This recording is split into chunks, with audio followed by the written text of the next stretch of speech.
हम चलते तक नहीं अपने जैसे, हम चलना भी दूसरे से सीख लेते हैं।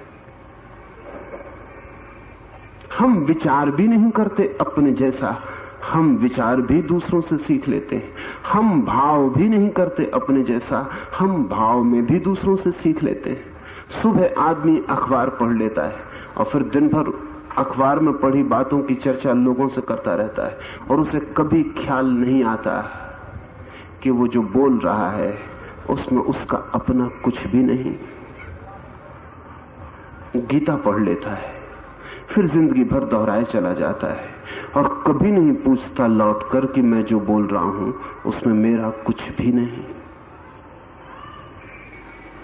सब बोलना, सोचना, उठना, बैठना सब सीखा हुआ। तो ऐसी जिंदगी में आनंद की वर्षा नहीं हो सकती, ऐसी जिंदगी में अमृत की झलक नहीं मिल सकती।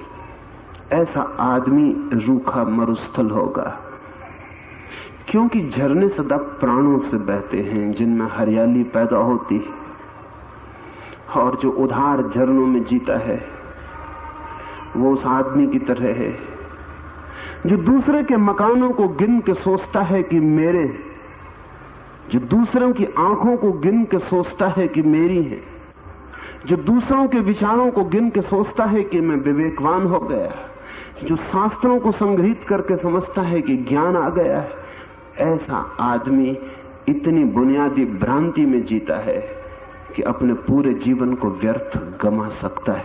हम गंवा देते हैं, लेकिन एक बार ये सवाल हमारे सामने उठ जाए तो ये सवाल हमारा पीछा करेगा कि मैं चोर तो नहीं हूं। और अगर ये सवाल हमारा पीछा करने लगे तो हमें घड़ी घड़ी दिखाई पड़ने लगेगा कि अभी जो मैं हंस रहा था वो हंसी मैंने किसी और के ओंठों से सीखी, कि अभी मैं जो रो रहा था वो आंसू सच्चे ना थे, अभी मैंने जो नमस्कार किया उस नमस्कार में मेरे प्राणों की कोई आहट न थी, कि अभी मैंने जो प्रेम किया उसमें प्रेम बिल्कुल न था, वो मैंने किसी ड्रामा में पढ़ा था, कि अभी मैंने जो बात कही अपने प्रेमी से वो मैंने किसी फिल्म में सुना हुआ डायलॉग है। खास आदमी की जिंदगी में ये सवाल उठ जाए तो आदमी आज नहीं कल चोरी से मुक्त होने लगता है, उसकी निजता उभरने लगती है, फिर वो अपने ढंग से हंसता है। और ये दुनिया बहुत सुंदर हो सकती है यहाँ अगर लोग हंसते अपने ढंग से हों, रोते अपने ढंग से हों, सोचते अपने ढंग से हो, तो ये दुनिया बहुत प्राणवान और जीवंत हो सकती है।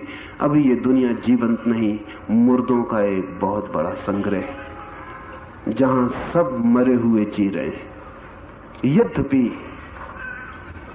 हमें पता नहीं चलता, क्योंकि हमारे चारों तरफ भी हमारे जैसे ही मुर्दे। हमने भी सुबह अखबार पढ़ा है, पड़ोसी ने भी अखबार पढ़ा है, वो भी अखबार से बोल रहा है, हम भी अखबार से बोल रहे हैं। हमने भी कुरान पढ़ी है, उसने भी कुरान पढ़ी है, वो भी कुरान से बोल रहा है, हम भी कुरान से बोल रहे हैं। उसने भी वहीं से सीखा है जहां से हमने सीखा है, हमारी बातें तालमेल खाती हैं और ऐसा लगता है कि सब ठीक चल रहा है, लेकिन ठीक कुछ भी नहीं चल रहा है। इतना दुख नहीं हो सकता अगर जिंदगी ठीक चलती हो। और जो आदमी अपने को पाले उस आदमी की जिंदगी में चाहे और कुछ भी ना रहे, अपना होना ही इतना काफी होता है कि कुछ भी ना हो तो उसके आनंद को नहीं छीना जा सकता। उससे सब छीन लिया जाए लेकिन उसके आनंद को नहीं छीना जा सकता, क्योंकि निजता से बड़ा कोई भी आनंद नहीं है। जब एक फूल खिलता है अपनी पूर्णता में, तब आनंद की सुगंध चारों ओर बह उठती। बस फूल का पूरा खिल जाना ही उसका आनंद है। आदमी की भी निजता का फूल, इंडिविजुअलिटी का फूल जब पूरा खिल जाता है तो जीवन आनंद से भर जाता है, फुलफिलमेंट आप हो जाता है, सब भर जाता है। फिर कुछ भी ना हो, धन ना हो, यश ना हो, पद ना हो, तो भी सब कुछ होता है। और ये निजता ना हो तो पद हो बड़े, धन हो बहुत, यश हो काफी, तब भी कुछ नहीं होता, भीतर सब खाली होता है।